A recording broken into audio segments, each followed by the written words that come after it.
નમસ્કાર, હું રાજ. આપ જોઈ રહ્યા છો સ્પાર્ક ટુડે ન્યૂઝ. નવસારી જિલ્લાના ખેરગામ સ્થિત ગૌરી આશ્રમ શાળાનો વિવાદ હવે વધુ ગરમાયો છે.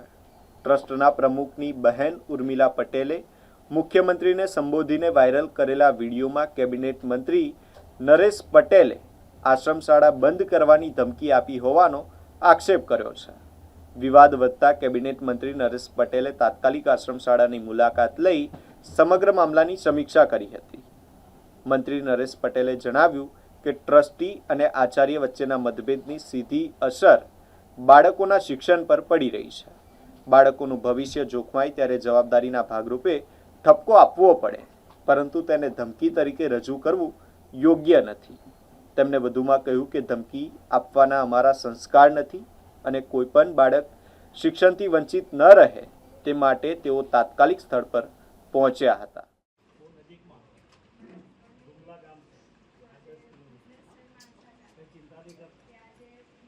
હું અહીંયા બેઠો છું, હવે ચિંતા પાણીનો બોટલ અહીંયા કાયમ ઉતરે એવું કરો ભાઈ. કેતન કોન્ટેક્ટમાં રહ્યો.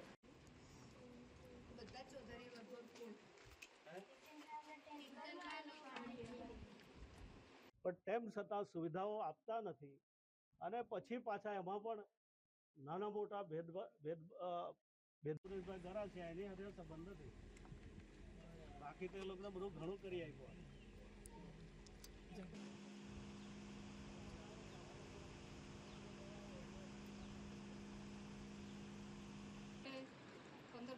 વીસ બોટલ રોજની આવવા દો.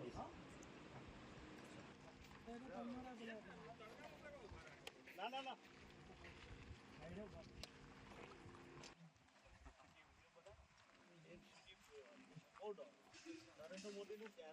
મારે મુખ્યમંત્રી શ્રી ભૂપેન્દ્રભાઈ પટેલને મારી નમ્ર વિનંતી છે કે અમારી ગૌરી આશ્રમ શાળા ચાલે છે એમાં હાલના ધારાસભ્ય શ્રી નરેશભાઈ પટેલે આશ્રમ શાળાના વિવાદિત માજી આચાર્ય એવા ગોકુળભાઈ પટેલને છાવરતા એમની રહેમ રાહ હેઠળ જે કંઈ કાર્ય પ્રવૃત્તિ કરતા આવેલા અને એમને સાથે સમાધાન કરવાની વાત કરી અને સાથે આશ્રમ શાળા બંધ કરવાની વાત કરી છે.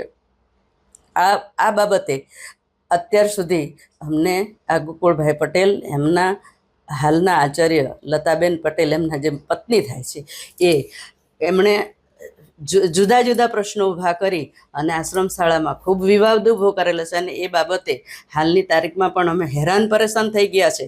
તો આ બાબતે આ જ મુખ્યમંત્રી અમારા વિસ્તારના છે અને આદિજાતિ મંત્રી છે અને એ આદિજાતિ મંત્રી જ્યારે બાળકોના પ્રશ્નો શું છે એ સમજ્યા વગર અને મદદ કર્યા વગર અમને જ્યારે આશ્રમ શાળા બંધ કરવાની ધમકી આપે છે તો એ બાબતે યોગ્ય પગલાં લઈ ઘટતી કાર્યવાહી કરવા આપ સાહેબને અમારી નમ્ર વિનંતી છે.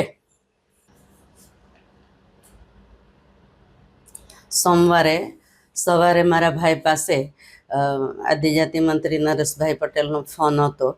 એમણે એવી ધમકી આપી કે ગોકુળભાઈ પટેલ સાથે સમાધાન કરો, નહીંતર તમારી આશ્રમ શાળા અઠવાડિયામાં બંધ કરી દઈશ. એવા ધમકીભર્યા વાતાવરણને લીધે મારા ભાઈની તબિયત પણ બગડી ગઈ, એને હોસ્પિટલમાં પણ લઈ જવા પડ્યા મારે. અને આજે આશ્રમ શાળાને બરબાદ અને બદનામ કરવાવાળા ગોકુળભાઈ પટેલ એમને છાવરી રહ્યા છે ને એમને છાવરીને આશ્રમ શાળાનો શું પ્રશ્નો છે એ જાણ્યા મૂક્યા વગર જ્યારે આદિજાતિ મંત્રી એમના હાથમાં સત્તા છે અને એ સત્તાનો સદુપયોગ કરવાના બદલે દુરુપયોગ કરી રહ્યા છે.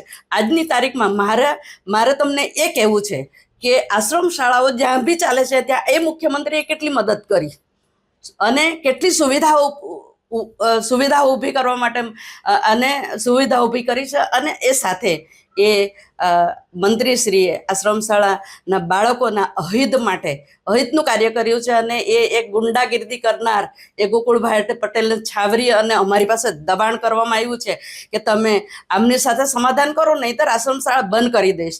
શું ગરીબ બાળકોના હિતાર્થે આજે આશ્રમ શાળાઓ ચાલી રહી છે એ આશ્રમ શાળામાં પ્રશ્નો ઉકેલવા માટે, એ ભાઈ પાણીનો પ્રશ્ન હોય કે અન્ય પ્રશ્ન હોય તે ઉકેલવા માટે, જાણવા માટે એમણે કોઈ કાર્યવાહી કરી નથી અને સીધી ધમકી આપી દીધી છે કે આશ્રમ શાળા બંધ કરી દો. તો ભૂપેન્દ્ર દાદા, મારી તમને એટલી વિનંતી છે કે ગરીબ બાળકોના હિતાર્થ આજે આ આશ્રમ શાળા ઊભી કરવા માટે જે ટ્રસ્ટીઓએ જે દાન અને ભોગ આપ્યો છે એનો અપમાનનો બદલો આ નરેશભાઈ પટેલ લઈ રહ્યા છે.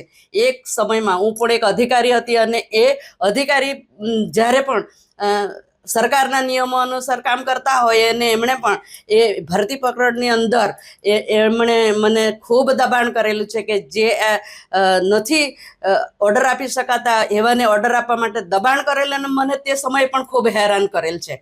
એટલે આપ મુખ્યમંત્રી શ્રીને મારી નમ્ર વિનંતી છે કે ભૂપેન્દ્ર દાદા, આ ગરીબ બાળકોના હિતમાં કામ કરો. સરકાર એની ઉપર ધ્યાન આપી અને અમને યોગ્ય ન્યાય મળે એવી હું અપેક્ષા રાખું છું. આજે મેં મારા અધિકારી મામલતદારશ્રી અને બધા સાથે ગૌરી આશ્રમ શાળા ખેરગામ તાલુકામાં આવી છે, એની મેં વિઝિટ કરી છે. આ આશ્રમ શાળાની અંદર બહુ લાંબા સમયથી ટ્રસ્ટી અને આચાર્ય વચ્ચે મતભેદો ચાલી રહ્યા છે. એ મતભેદોના કારણે જે રીતે સંચાલન થવું જોઈએ એ સંચાલન થતું નથી ને એની સીધી અસર બાળકો પર આવતી હોય છે. ને એટલા માટે મારે અચાનક વિઝિટ પણ કરવી પડી છે અને આવનારા દિવસોમાં આગળની કાર્યવાહી કરીને બાળકોના હિતમાં જે પણ નિર્ણય લેવો પડે એ ચોક્કસ રીતે અમે લઈશું. અમારો વિભાગ ક્યારેક નોટિસ પણ આપે, સંચાલન સરખું નહીં ચાલતું હોય તો, અને મૌખિક ઠપકો પણ આપતા હોય. જો ઠપકાને ધમકી સમજી લેશે તો વિભાગ સાથે કેવી રીતે સંબંધો કેળવીને સંચાલન કરશે? એટલે બિલકુલ આ વસ્તુ યોગ્ય જ નથી. મારા પોતાના મત વિસ્તારની આ આશ્રમ શાળા છે. મંત્રી તો દૂરનો રહ્યો, પણ મારા મત વિસ્તારમાં આવું બનતું હોય, ઝઘડાના કારણે મારા ટ્રાઇબલ બાળકો 160 જેટલા એના ઉપર સીધી અસર થતી હોય તો સ્વાભાવિક છે, અમારી જવાબદારી છે. અમારામાં કોઈ ધમકી આપવાના સંસ્કાર નથી, અમે કોઈને આપતા પણ નથી, પણ સારું ચાલે એના માટે સૂચન 100% અમે કરીશું. શિક્ષકો ટકતા નથી. ઘણા લાંબા સમય સુધી કોર્ટ મેટર બની જાય, પોલીસ સ્ટેશન સુધી જાય તો કયા શિક્ષકો એમનું પણ સમાન હોય છે.